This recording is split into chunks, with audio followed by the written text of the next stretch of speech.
la stagnation séculaire, un nouveau régime de croissance, c'est la question posée par notre invité dans ce livre « Capitalisme, le temps des ruptures ». Bonjour Gilles Dufresneau. Bonjour. Vous êtes économiste, professeur à l'université d'Aix-Marseille, chercheur associé au CEPI, et vous avez participé à cet ouvrage collectif avec Michel Aglietta, autour de Michel Aglietta, un ouvrage majeur.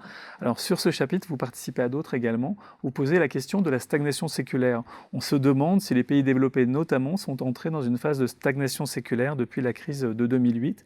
Mais d'abord, vous revenez historiquement plusieurs siècles en arrière en montrant que le niveau des taux d'intérêt et le niveau de l'inflation a constamment baissé sur une période de plusieurs siècles.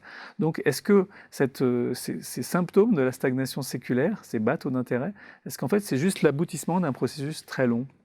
Oui, absolument. C'est d'ailleurs la raison pour laquelle on parle le mot séculaire, de stagnation séculaire, ce qui indique simplement que la croissance économique en vitesse de croisière, ce qu'on appelle la croissance potentielle, a considérablement ralenti dans les pays industrialisés, pas simplement depuis 2008, mais c'est un phénomène qui a débuté bien avant.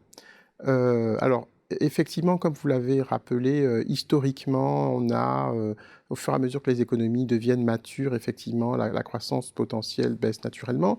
Mais là, ce qui est frappant, c'est que depuis à peu près le milieu des années 90, il semble que l'on soit rentré dans un nouveau régime où la croissance de moyen long terme, la croissance potentielle, est extrêmement basse. Elle reste très basse dans tous les pays, le Japon, les États-Unis, l'Europe, etc.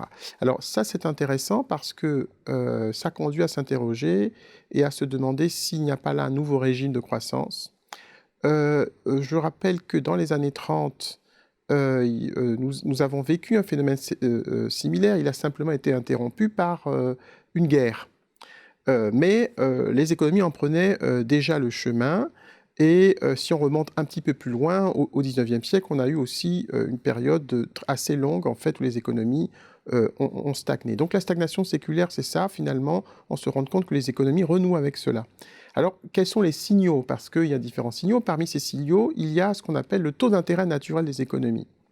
Ce taux d'intérêt naturel des économies, c'est une sorte de baromètre qui indique où se trouve, en termes d'équilibre en fait, entre l'épargne et l'investissement, où se trouvent à peu près les économies. Et ce qui est là aussi spectaculaire, c'est que les taux d'intérêt naturels des économies, donc en quelque sorte un indicateur du taux de rendement en fait, de l'investissement des économies, eh bien ce taux d'intérêt naturel, lui aussi, a considérablement décliné. Voilà.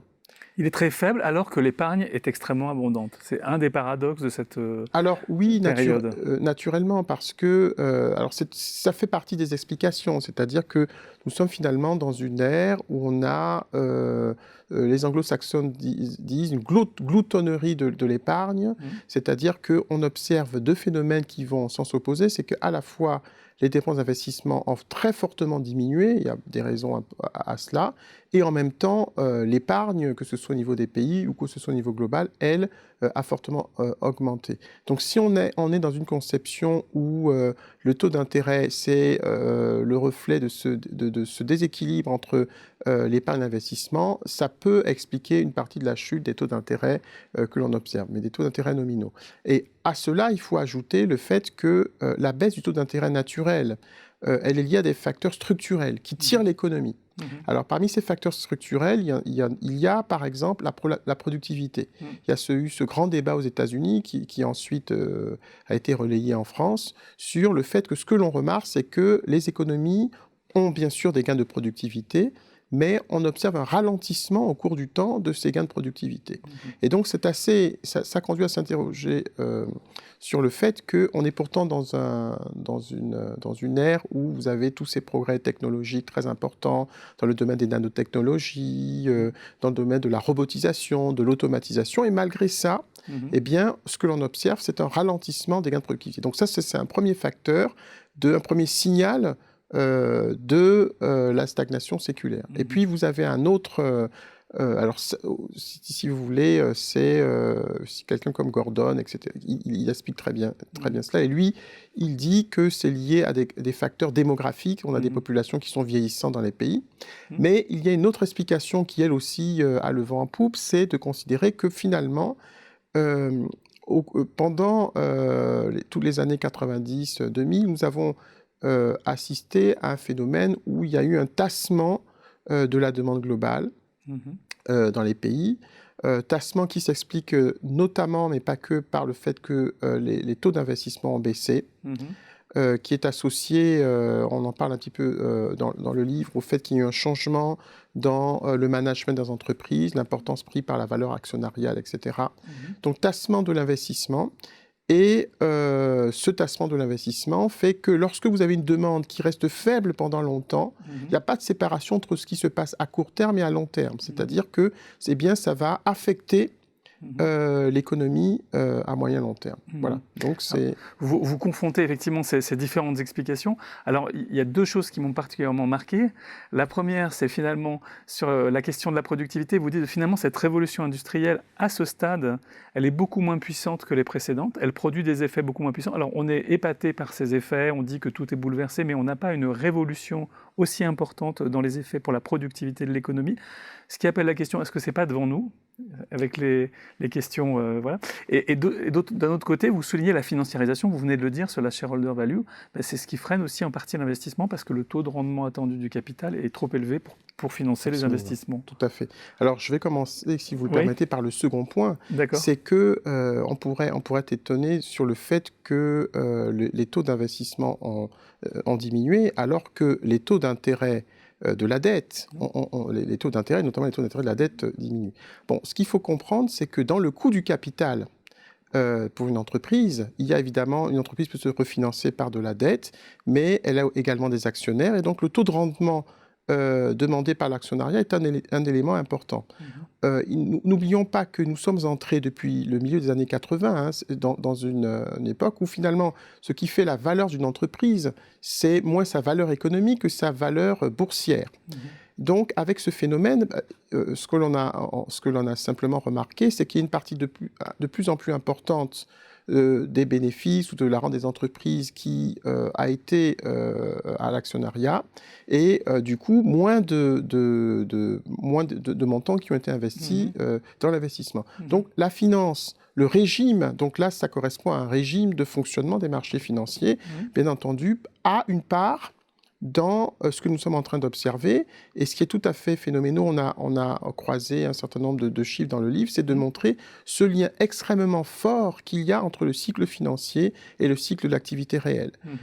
Ça, c'est considérable parce que ça implique que pendant les phases de boom financier, lorsque vous avez quelque chose lorsque l'économie finalement ne se porte pas bien, c'est masqué par cela. Et lorsque vous avez un retournement du cycle financier, ça pèse très très fortement sur les bilans des entreprises qui doivent se désendetter et qui le font. Donc c'est un petit choc qui peut avoir des effets qui durent très longtemps.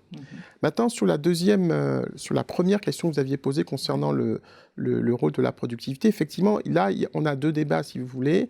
D'un côté, des économistes que je qualifierais de schumpeteriens, en France, vous avez Philippe Aghion, qui disent, mais en fait, l'explication, il faut aller la chercher chez Schumpeter. Ça veut dire que lorsque vous avez des innovations qui se font, il y a un temps où les innovations se mettent en route, se développent, etc. Mais avant qu'elles ne se matérialisent pleinement dans l'économie, il faut un certain temps. Donc, les progrès que nous sommes en train d'observer aujourd'hui, des révolutions importantes, révolutions numériques, la robotisation, etc., on en verra des effets forts d'ici 5, 7, 8 ans. Et donc, soyons patients. Bon, ça, c'est un point. D'un autre côté, ce que l'on peut noter, c'est que pourquoi, si vous comparez le niveau de vie, ce qu'est notre niveau de vie et ce qu'a été le niveau de vie de personnes qui vivaient au moment où a eu lieu la révolution industrielle. Il n'y a pas de comparaison, il y a vraiment des sauts. Donc, les innovations qui comptent, ce sont les innovations qui impliquent des sauts qualitatifs importants, pas simplement dans les niveaux de vie, mais dans la manière de vivre. Voilà. Donc, aujourd'hui, si vous voulez, de mon point de vue, si demain, on considère qu'on met l'accent sur une nouvelle forme d'économie qui va être une économie numérique, où dans notre vie de tous les jours, concrètement, beaucoup de choses vont changer, on peut observer des changements qualitatifs, si vous voulez, dans les niveaux de vie.